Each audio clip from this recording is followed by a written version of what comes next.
Aujourd'hui, je reçois Philippe Lemonnier et Maëva Ali. Bonjour. Bonjour. Alors, venez nous parler d'un événement avec un nom un peu barbare. Pour ceux qui ne connaissent pas, c'est TEDx Papeete Woman. Alors, qu'est-ce que ça veut dire ? Alors, TEDx Papeete Woman, il faut le voir en 3 éléments. D'abord, TED. TED, c'est pour technologie. C'est pas un petit ours ? Non, c'est pas un petit ours, ça n'a rien à voir avec le film.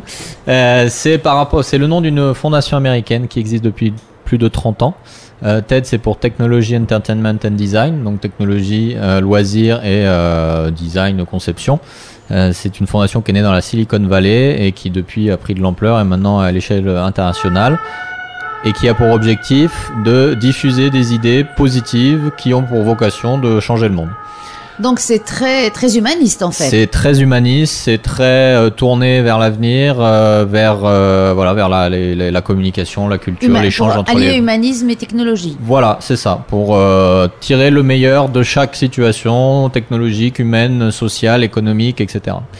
Et donc cette fondation existe depuis donc longtemps, organise des événements à l'échelle internationale et depuis 2001 a donné la possibilité à tout un chacun d'organiser des événements locaux sous licence, d'où le X qui a été rajouté au nom de la fondation. Donc X pourquoi ? Parce qu'on est sous licence de la fondation mais on reste indépendant dans le contenu et les modalités d'organisation. Donc X comme inconnu qui a le droit de le faire mais avec des garanties. On peut voir ça comme ça. Donc voilà, j'explique aux auditeurs parce qu'ils sont pas rompus à tout ça. Donc, c'est sûr. Moi je suis la candide et sans forcer d'ailleurs.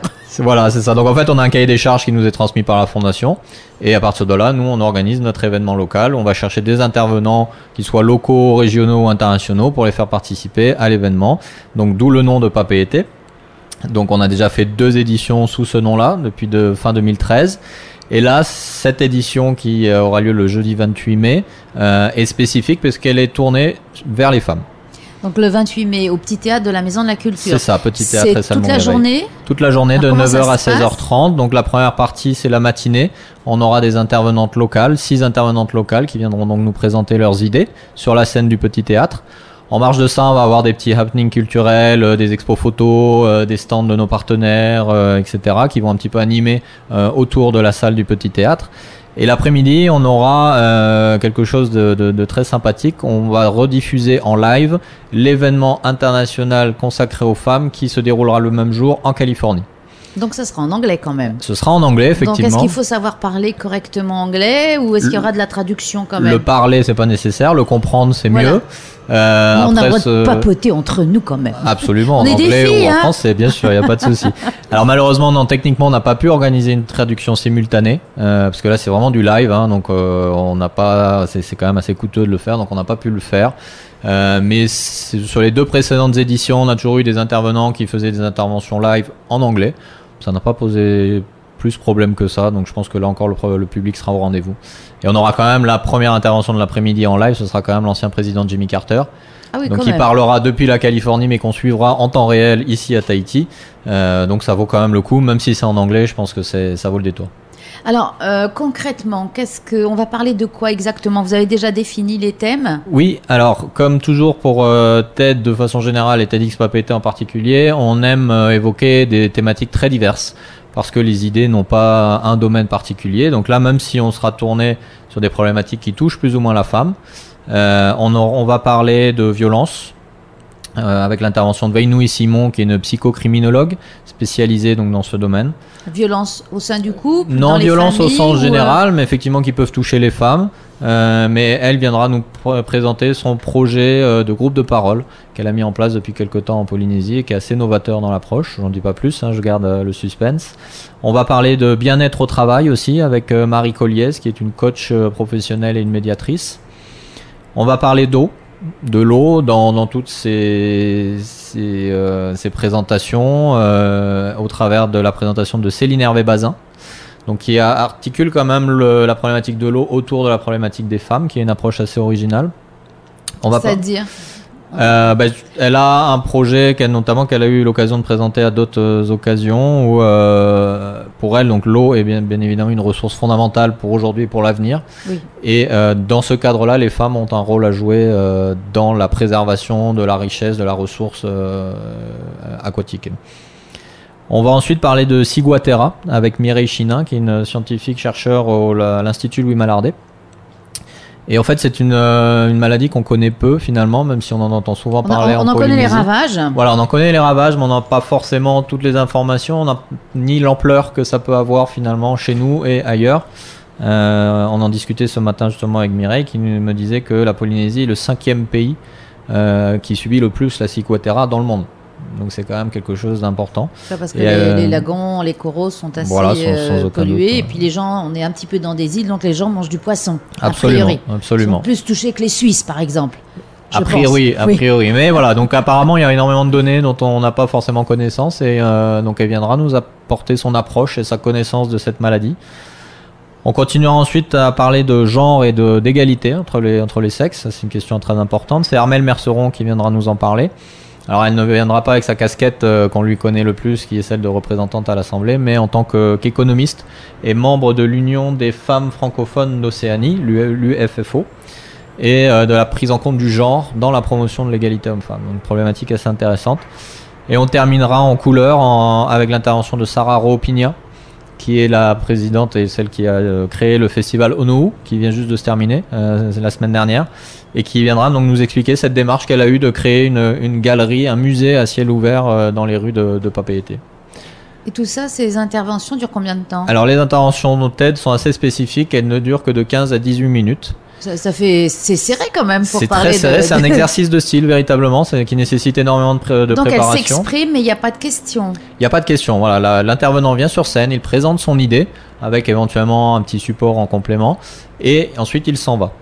Cela dit, le public donc c'est pourquoi vous pouvez présenter 6 personnes, 6 voilà, intervenants. Ça nous permet d'avoir beaucoup d'intervenants sur scène, même si on évite d'en avoir trop parce que comme on a des thématiques très différentes, il faut aussi laisser un peu le temps au public au cerveau de se reposer. Voilà, exactement. Cela dit, donc en fin de journée, on va permettre au public de rencontrer les intervenants, donc on va laisser passer un peu de temps pour éviter les questions à chaud qui sont pas forcément toujours très utiles. Et on a créé ce qu'on a appelé un speed meeting des idées.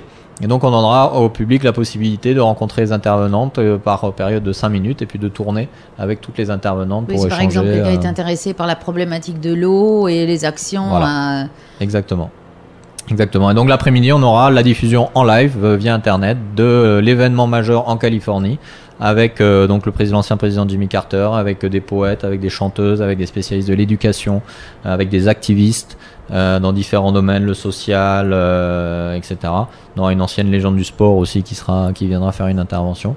Donc tout ça pour traiter de sujets qui touchent les femmes, soit parce que ce sont des projets mis en œuvre par les femmes ou qui sont mis en œuvre pour les femmes. Et donc ça, cette entrée, elle est libre, il faut s'inscrire. Alors comme toujours dans nos événements, l'entrée est gratuite. Pour nous, c'est vraiment fondamental. C'est pas forcément facile à réaliser parce que organiser un tel événement, ça a un coût, mais ça nous tient à cœur de le faire. Par contre, il faut effectivement s'inscrire parce qu'on est limité en place. Donc il faut aller sur notre site internet www.tedxpapeete.com. Hop, tranquille, on refait tout doucement. Donc www. Bon, ça c'est facile. Voilà. tedxpapeete, tout attaché.com. Voilà, et de toute façon, si on se trompe, on peut le taper sur le grand méchant loup Google qui va nous trouver ça, la Big Brother. On est très très visible sur Google et puis il faut pas hésiter à aller sur Facebook aussi. On a notre page Facebook où il y a toutes les informations, les liens, les photos, le programme. Enfin, tout va être mis en ligne dès aujourd'hui et toute la semaine. On va publier toutes les informations. Donc ça, c'est jeudi 28. Jeudi 28 mai, toute la journée de 9h à 16h30. On va prévoir des petites collations, on va prévoir de quoi faire en sorte que les gens se sentent bien et profitent de cette belle journée. Et ceux qui s'inscrivent le matin sont obligés de rester l'après-midi ou il peut y avoir... Pas du tout, les gens viennent, s'ils ne veulent voir qu'une seule intervention, ils sont tout à fait libres de le faire. S'ils veulent rester toute la journée... À condition de ne pas gêner en rentrant et en sortant. Voilà, alors on gère à chaque fois les entrées-sorties, on demande aux gens, mais ça on le rappellera à l'ouverture de la journée, de ne pas se lever pendant les interventions parce que les interventions en plus sont filmées pour que nous on puisse les rediffuser après sur Internet. Donc si on voit des gens qui passent devant la scène à chaque fois, ça va pas être pratique. Et est-ce que ça a été facile de recruter ces intervenants ?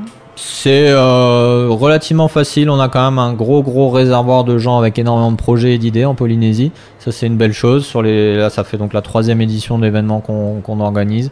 Et on arrive toujours à trouver du monde. On arrive toujours à trouver des idées, des projets fascinants et auxquels on n'aurait pas pensé.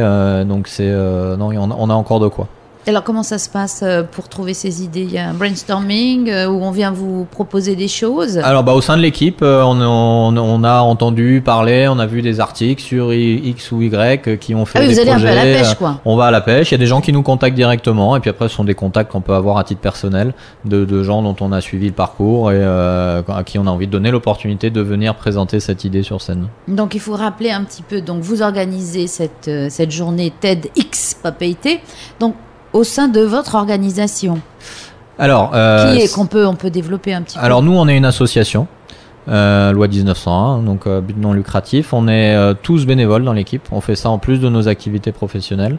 Et la seule chose qu'on a, c'est ce lien avec le siège de la fondation. Tu peux rappeler le nom de l'association? TEDx Papeete, tout simplement. Ah mais je croyais qu'elle était englobée dans... Alors on a une licence, alors on a un lien au travers de cette licence avec le siège de la fondation qui se trouve à New York.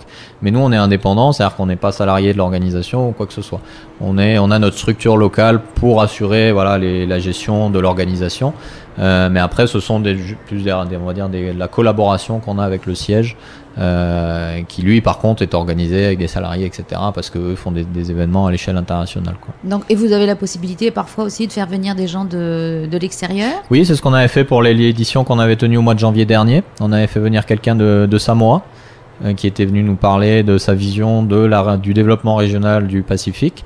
Et on travaille déjà sur la prochaine édition. C'est ce que j'allais dire. Je suis sûr que vous êtes en train de préparer le lendemain. Déjà, bien sûr, la prochaine édition qui aura lieu en janvier 2016.